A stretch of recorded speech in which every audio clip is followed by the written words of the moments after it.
All right. So let me start by just welcoming everybody to our Pearls of Wisdom. And if you have questions or comments, comment below and we can answer those questions. But this is Christina, and she has so graciously adopted my daughter this last year. That was through a series of meeting people and getting her settled here, and she has been a godsend to us and our family and to Kinsey. And we met through Mary Kay, which was really exciting because she's a Mary Kay sales director. And so she lives here in Orange, California. And I'm excited for her to tell you a little bit about her story. She's been in Mary Kay 39 years, celebrating her 40th year this coming year. And so she's going to tell you a little bit about Mary Kay and some Mary Kay stories, her own story, how she grew up in Mary Kay. And then she's got some really fun things she's going to share with you. Yay. So take it away. Yay. Thank you, Jennifer. Yeah, It's been a blessing to have Kinsey here. I Aw. have to tell you that. She's just added so much to our household and to me to Aw. support me. So thank you for having such a beautiful daughter. Oh, Yeah, she's thank very you. kind and very considerate. So anyways, hi everybody. Yes, I'm Christina, and I did grow up seriously in Mary Kay. It's been quite a journey. And so I always like to say June is one of the best months of the year for many reasons. Obviously, for me, it was the beginning of my Mary Kay journey, but it's also the end of lots of goals and lots of opportunities that we have that we do, kind of our corporate year ends June 30th. So it's the beginning and it's an end for both for me. It's my anniversary in Mary Kay this month. It's also my anniversary as a sales director this month too. So Me too. Really? Yes. Yeah. June is my month too as a Yeah. sales director. 34 years. Yes, Awesome. and it's been an amazing journey as a sales director. But I'll digress back to the very beginning, because one of the things I think is so important about and wonderful about this business is that you can do this business in any stage of your life, and we all have seasons. And so when I first began Mary Kay, my background is in dentistry. I'm a dental hygienist. I went to school to become a dental hygienist. I've worked in dental hygiene pretty much all my life, and I wasn't really looking for anything else because I had a really good profession. But then I became pregnant with my daughter and had a little bit of a scary situation and needed to take some time off. And the dental office wasn't very kind to me because I had patients and they didn't want me to take time off because they'd have to be rescheduled and all of this. And so I just said to myself, there's got to be something better because this is not okay. That's really stressful. So I was not really looking, but kind of looking, because I didn't want to do anything that I wasn't going to make as much money as dental hygiene. Here in California, we make a lot of money cleaning teeth, believe it or not. I do. And so it was my niece, who was a student at Cal State Fullerton, who introduced me to Mary Kay. Really? Yeah, she had become a Mary Kay consultant because she could work it around her schedule. So that's one opportunity when you need that flexibility. You need to find things that you can do that will fill that gap. And so she said to me, Annie Chris, I think you'd be great in Mary Kay. I think it's perfect for you. Now, mind you, I've never sold anything. I don't like salespeople. And I would tell people, I don't like to sell things. I don't even like salespeople. I don't even really like women. Honestly, I was dealing with a lot of women in dental offices that were very catty. Sure. And I just said, I prefer to work with men. They're easier, they're simpler, they're not as complex. And so I was not really a good fit for this business. And I was really, really, really, really, really difficult to recruit. My senior director will tell you, I mean, seriously, I was very good. I went to things, I was supportive.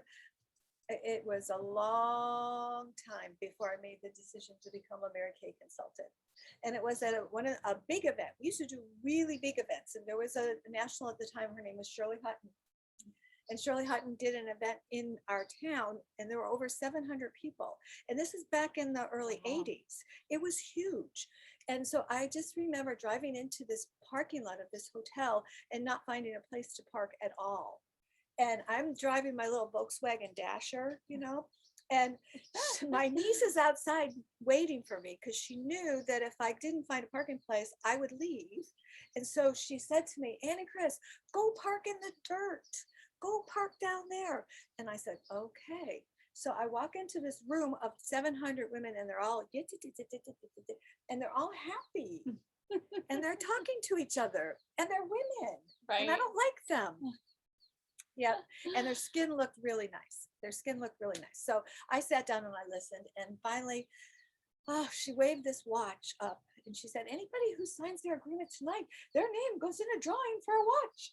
And I'm an I personality. I've developed a lot of D through the years, but my I personality and a watch was very appealing to me. So I signed my agreement, not really willingly. And my senior director was really smart. And she came to me and she said, okay, it's not a marriage. If you don't like it, you can leave. And what have you got to lose?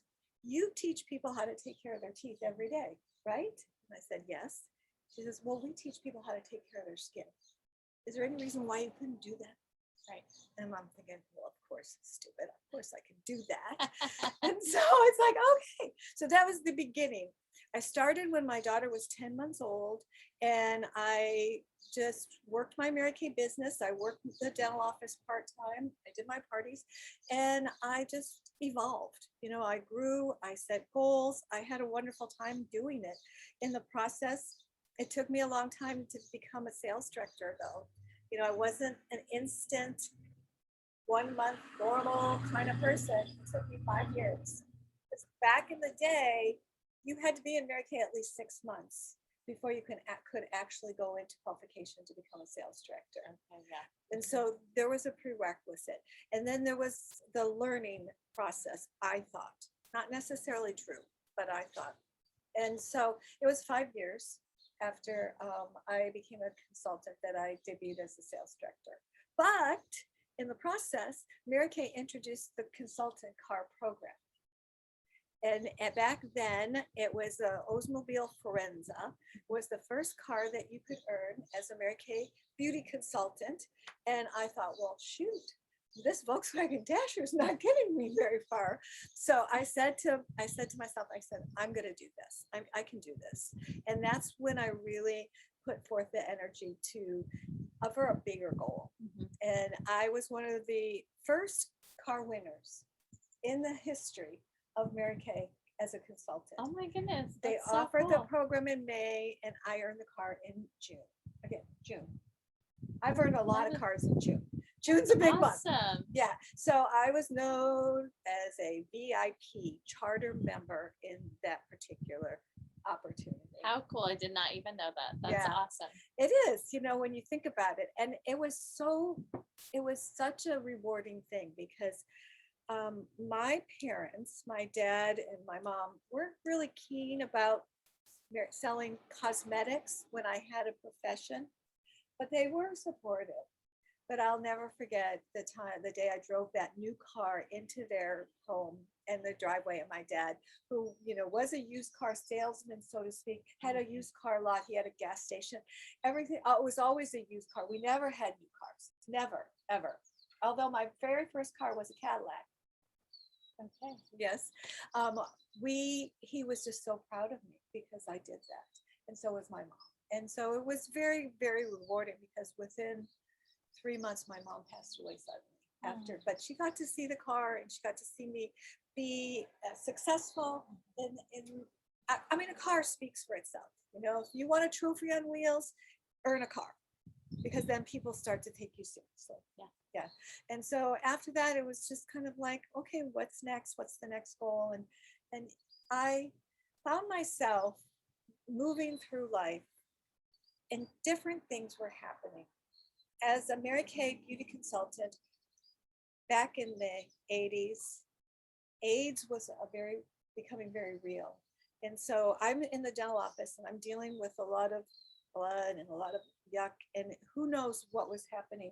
So I took a leave of absence from dentistry to work my Mary Kay business. for about 7 years. That's all I did was work my Mary Kay business. That's when I became a sales director. That's when things started to happen, earn more cars and that type of thing.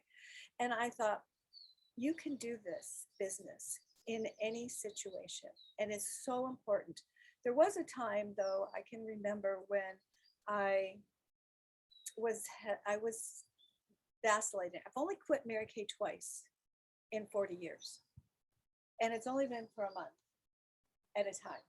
And I remember going into the dental office before I stepped away. And I remember talking to an elderly lady and telling her about my Mary Kay business. And she said to me, she goes, you know, Christina, that's great. You need to stick with this. And I said, why? And she said, because, you know, right now your daughter's little and you know exactly where she is and who she's with.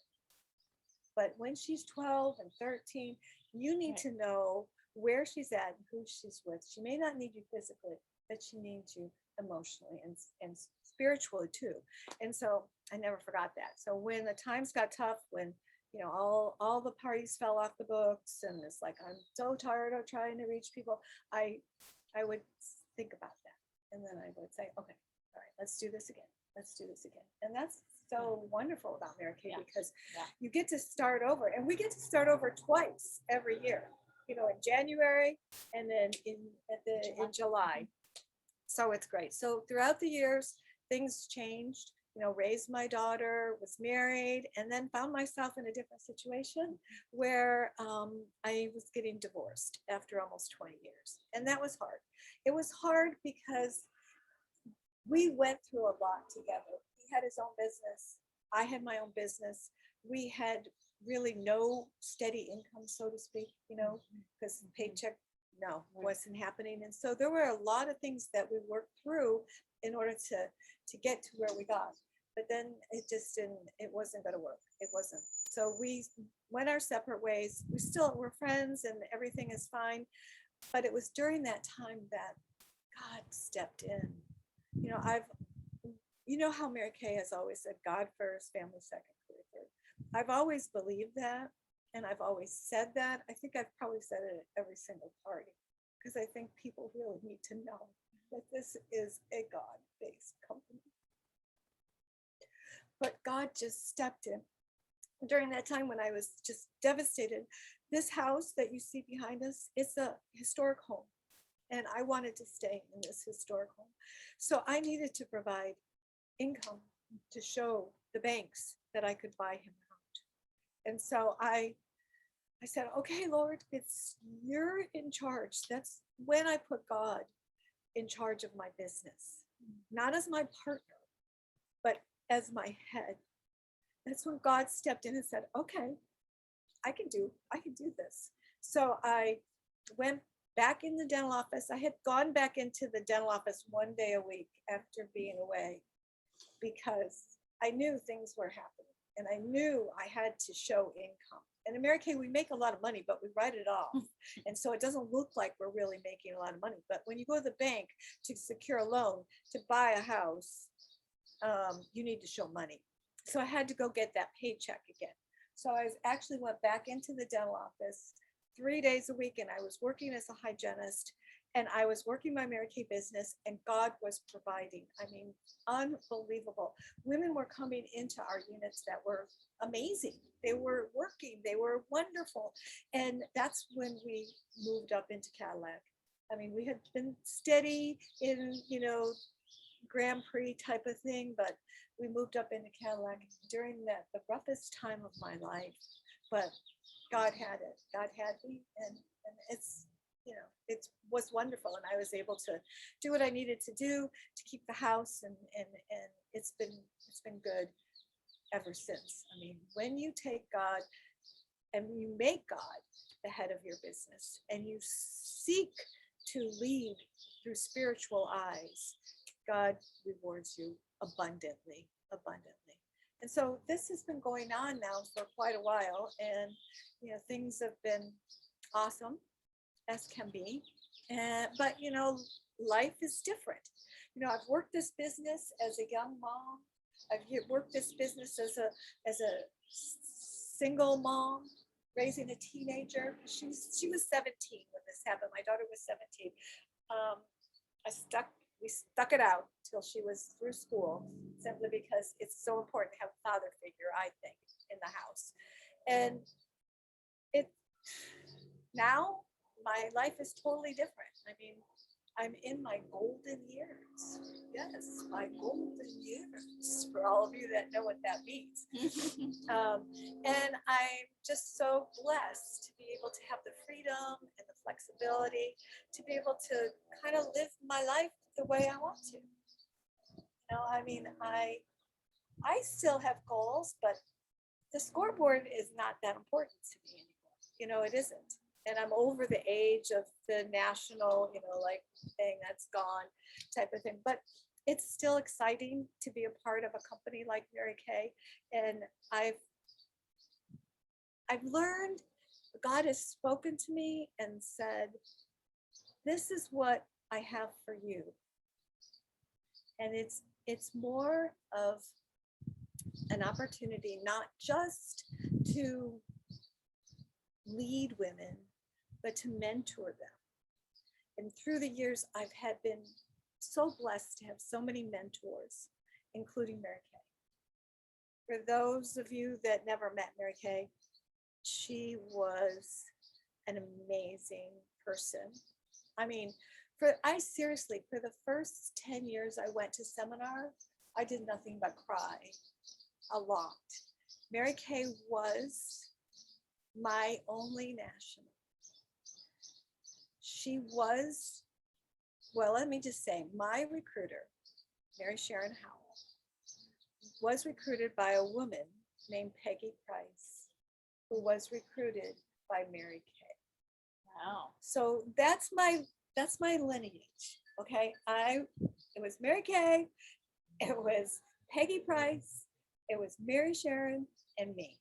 That's the upline for Wow. me. And so back in the day, Mary Kay was our national sales director, and she would hold meetings, area meetings. And the area meetings it was called the Mary Kay area. And we would meet before seminar. When seminar would start, all the area meetings were happening, and Mary Kay would have her area meeting, and there would be like a couple hundred of us. Wow. And Mary Kay. And it was pretty phenomenal in a sense where she would always practice her seminar speech on us because she wanted to make sure she got it right. And then she would just kind of just be there and mentor and teach us. When I went for director's training, back then you went before you finished. And you went for a week. And it was a full week of training, and Mary Kay trained us. And I'll never forget going to her home. We've heard stories of other people going to her home, her big, beautiful house, and sitting in her bathtub and going through her closets, and Mary Kay just sitting on the couch, just chatting with us about whatever, life. I mean, you could talk to Mary Kay pretty much about anything, but she always had one thing on her mind, and that was, what's your next step? Where are you going? What are you going to do now? I know you can do it. And you hear all the stories of how tender she was, and she was. She always did this. She always took your hand. She always looked you in the eye. All of those things that you hear are absolutely true. There's like no other woman that you'd ever meet. When I was at director training, we were at the corporate headquarters, and there was a bathroom break.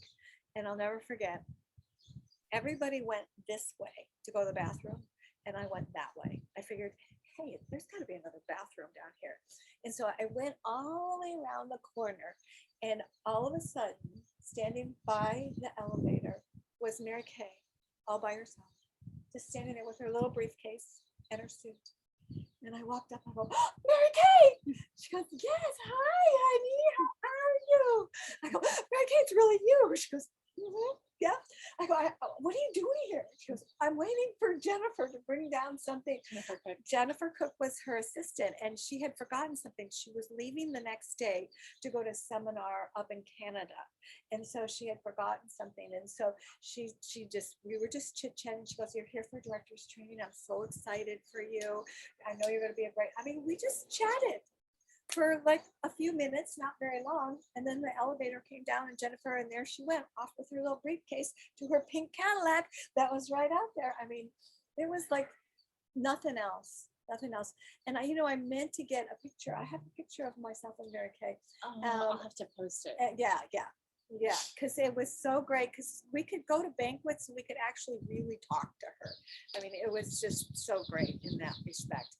So when you think about the lineage and you think about the training, it's been a blessing and it's been somewhat of a curse. And I don't mean that really negatively, but the thing of it is that when you're trained by Mary Kay and you see other things being done that are not Mary Kay, it's hard because this company was built on the golden rule.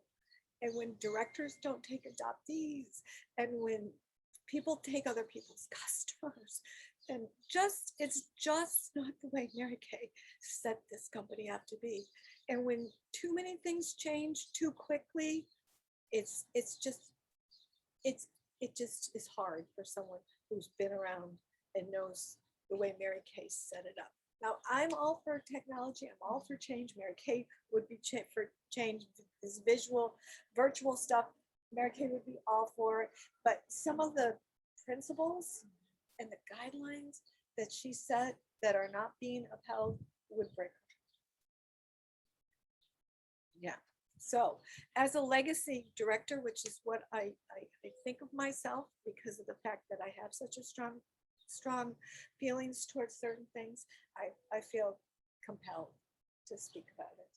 And, I will until I no longer can, because this company has so much to offer everybody. It doesn't matter whether you're young or middle-aged or old.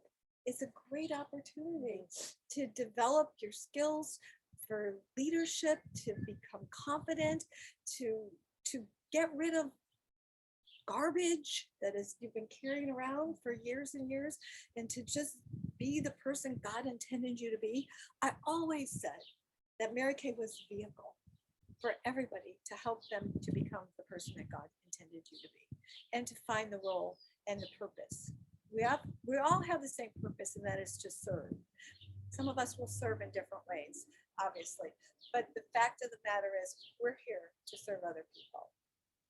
And when we're not serving and we're serving ourselves, we're missing, we're losing, and we're not going to get the blessings, and we're not going to get the benefit.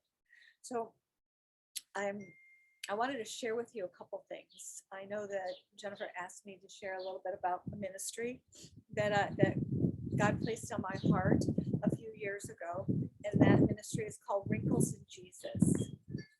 I know, crazy, huh? I didn't come up with it. I didn't come up with the slogan Wrinkles in Jesus. You know how God just kind of steps in and just says, it depends on how God speaks to you, but sometimes just things just happen, and I know that the Holy Spirit has just placed that in my heart, and I need to pay attention to it. And hopefully, as I get more and more in tune, and I'm paying more and more attention. But a friend of mine named Mary Kay, who lives in, I think she lives in South Carolina, she was going to go live, and this was way before people were going to go doing all this. She was going to go live, and she was going to do a facial in her bathroom. And so I said, oh, I want to listen. And so she came on and she said, I just want to talk about how some people have wrinkles on the inside and some people have wrinkles on the outside. And the wrinkles on the inside can be taken care of by Jesus, and the wrinkles on the outside can be taken care of by Mary Kay. And I thought, oh, that's brilliant. I go, that is so brilliant. I loved it. And so that's all she said, really. And then she went about and she did, time-wise, take it on, put it off, take it on, put it off, whatever. And so I just thought to myself, that's a ministry. That's a ministry. We look for opportunities to share Jesus, which is what we need to be doing. Okay. Right. We need to grow God's kingdom, regardless of anything else, because that's what we need to do. And so I thought, what could I do with that? What could I do with that? So I thought, well, in Mary Kay wants us to gather people around the kitchen table. Okay, what do we do around the kitchen table? We eat. Yes, we like to eat. And so I thought, why can't I gather women around the kitchen table, serve a simple soup and some rolls or bread so they have some nourishment, give a simple lesson about Jesus, and then go into the dining room and we'll wash our face before we go with Mary Kay. And they have an opportunity to purchase if they want to or not, or ask more questions about Jesus. And I thought, that's what I'm going to do. That's what I'm going to do. So before COVID hit, we had started to do some of these at home, and they were good. They were good, but they weren't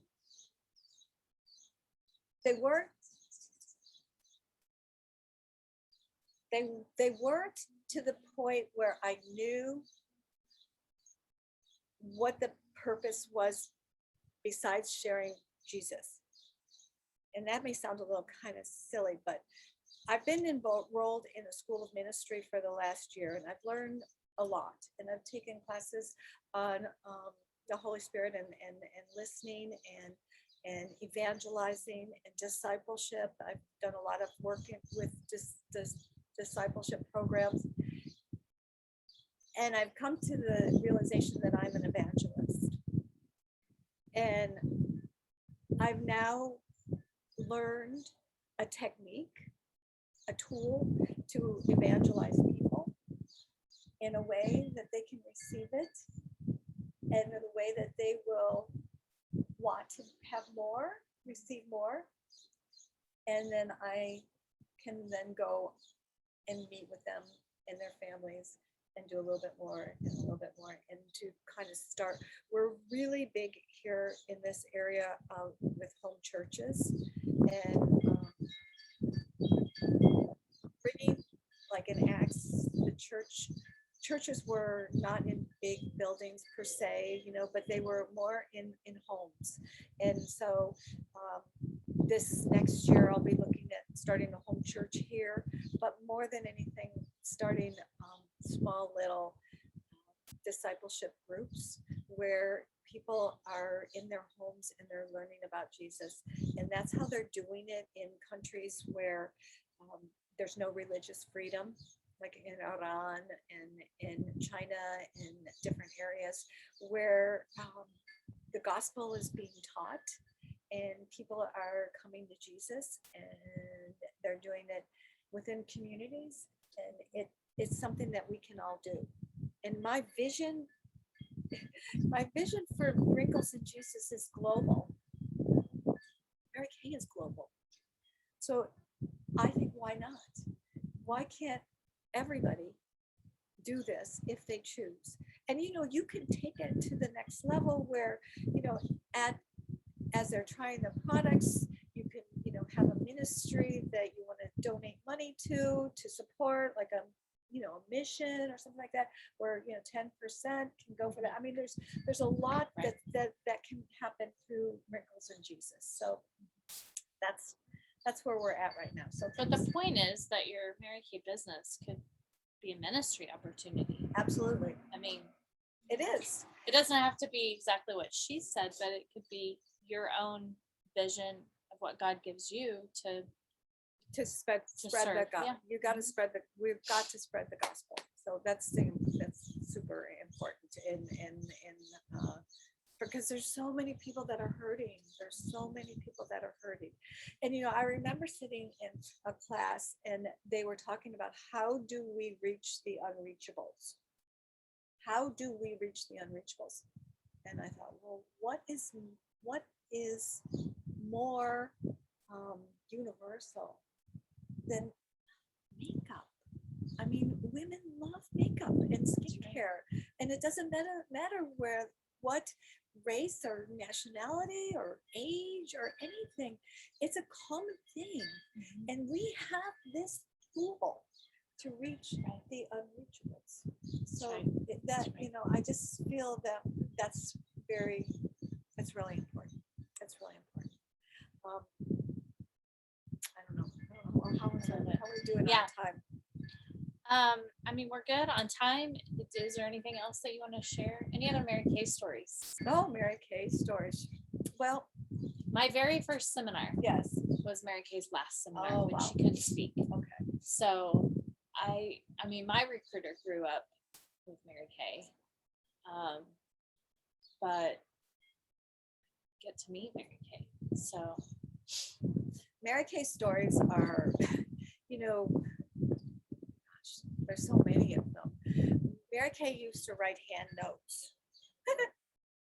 When you were a star consultant, you'd get a note from Mary Kay saying, "You can do the next level. I know you can. Love, Mary Kay." And it was always in purple ink or pink ink.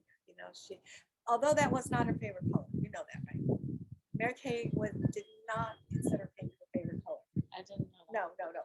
The only reason why we adapted pink was back in the day, all the bathrooms were usually white tile, and she thought pink would be a nice complementary color. So that's why we have the pink. Okay. And but her favorite color was actually yellow. Oh, I know, which is kind of strange, but she had a lot of yellow in her house too.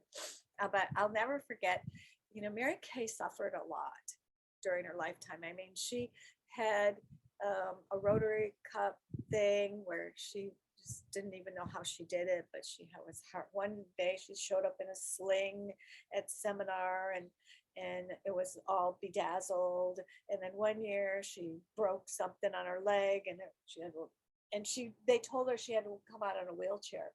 And Mary Kay said, "No way. No way. I'm not coming out on a wheelchair. There's no way." And the reason being is because her entrances at the beginning of seminar are like historic. If you ever see any old seminar videos, you'll see how she came from the ceiling, she came up from the floor, she came in as Cinderella carriage, she came in Cadillacs, she came in, she just like the entrance was the thing for Mary Kay. And she always looked like fabulous. And the openings probably for me were the best part of seminar because of Mary Kay's entrance, and it was so crazy. The flashes going. Pictures. It was really sad because it was almost blinding for her to be involved, but she withstood it. She stood and she smiled and she waved and she took it all. It was pretty amazing. She would meet with the directors. For our directors meeting. I mean, that was her meeting. Right. Okay. And I'm sure you've probably heard this story, how she referred to us as her daughters. And she was down. She was really down. Like, she wasn't, she did not mince words when she was talking to her directors. It's like, okay, ladies, you're responsible for this company. And I hold you responsible for things that are happening that are not happening. Like what was starting to happen, which Mary Kay did not like at all, was the image thing. People were starting to not honor the Mary Kay image, and they were walking around. Back then, at seminar, when their feet started to hurt, they would walk around in slippers, like fluffy ones. Now it's evolved to thongs, it's what's even worse. And flip-flops. Flip-flops, yes, flip-flops. Not thongs. No, okay. Flip-flops. Okay. Yeah, I know. I was in that era too, so they're thongs for me right. too. But the Mary Kay image, but not everyone on that side of the right, gotcha.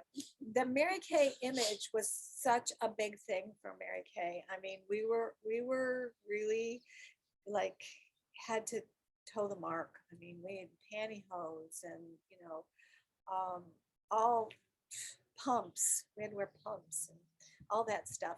and the director suits and everything. Mary Kay made that director suit rule because she did not like to see how everybody was dressed. She wanted her directors to represent. She wanted the company to stand above the Yes, others. absolutely. She wanted us to be right.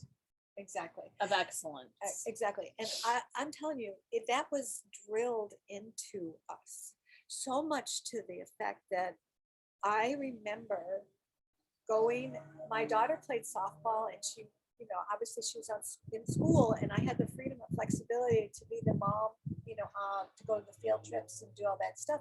And so one year I had playground duty and I remember being on the playground in my pumps and my director's suit because, that Mary Kay image was so big and you don't dare dress down when you're representing Mary Kay. Because Mary Kay always said, you may be the only Mary Kay person that person ever comes in contact with, and you need to represent.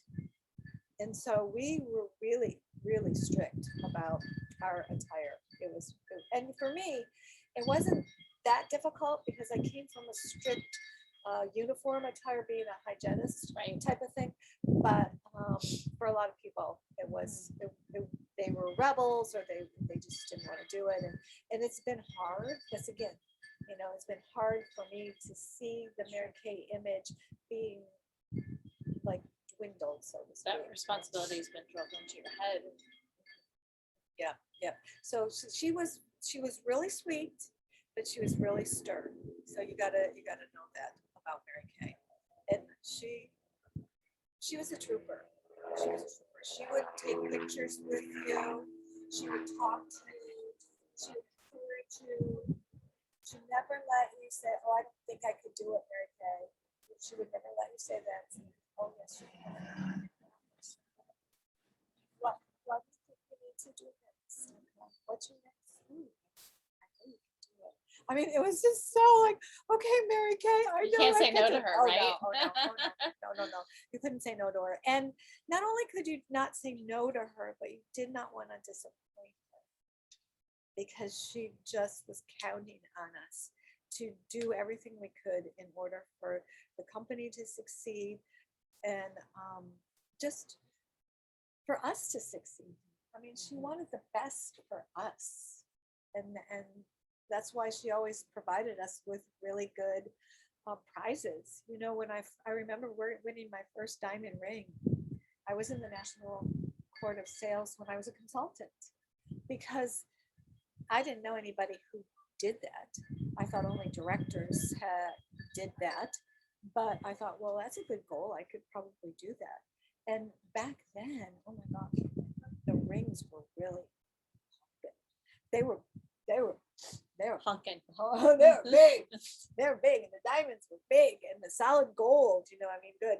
I'm very sad because that ring, my first diamond, was stolen. Yeah. I got robbed. I lost my bar pin and that diamond ring and some other things. But I've got others, but not that first one, which meant so much. As a consultant. But I'll never forget going on stage that very first year when I won that. You know how God steps in and makes things happen? Now keep in mind, I was a dental hygienist. I didn't have a wardrobe. One of the things I did like about Mary Kay when I got involved is that I could wear pretty clothes. Because the only time I ever got dressed up is when I went to church, or that was it, a wedding, because I wore scrubs, that type of thing. So as a Mary Kay consultant, I just went out and bought a suit, but I could wash it. I bought it at JCPenney's and I could wash it. It was lavender, mind you. It wasn't pink, it was lavender. And I wore the suit all the time, day in and day out and day in and day out, until I earned their red jacket and was able to have that, prestige of wearing that uniform type of thing. And I went for things. I'll never forget when Mary Kay had the 25th wedding anniversary, the Silver Wings. Were you in? No. I think I was. I had just joined. Oh, okay. So like a year later, there was a contest that you had to do in order to get your name engraved on the silver wings. If you go to the museum, the Mary Kay Museum, well, actually, if you go to corporate office there, it's in the front lobby.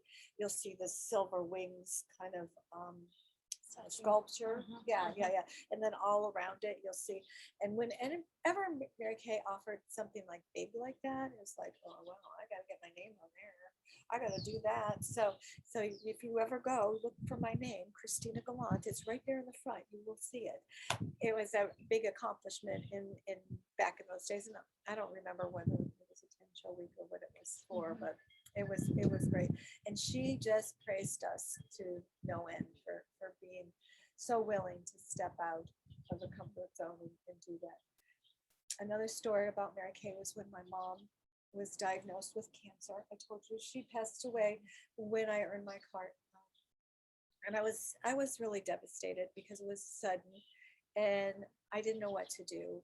And so I called Mary Kay because Mary Kay had a doctor, his name was Dr. Khan, who we gave lots and lots of money to for cancer research. And I called them to see if I could get the phone number of Dr. Khan to maybe get a referral out here in California to take my mom to. And so I left a message, and I guess maybe it was Jennifer. Jennifer said to me, "Oh, I'm so sorry to hear that, Christina. I know if Mary Kay was here, she'd want to talk to you personally about this situation, but she's on a trip or she's not here or whatever." And I said, "That's fine. I was just hoping that maybe I could get a referral from Dr. Khan." And so she said, "Okay, all right, I'll pass the word on." And so about 2 weeks or so later, I'm in the shower and the phone rings. And I don't know why, I just, hello, Christina, this is Dr. Khan. It's like, oh my God. Whoa, hello. And no, she got the message to him. Dr. Khan actually personally called me, told me that if it was his mother, he would go to UCLA and this doctor, and he just kind of stepped up to the plate.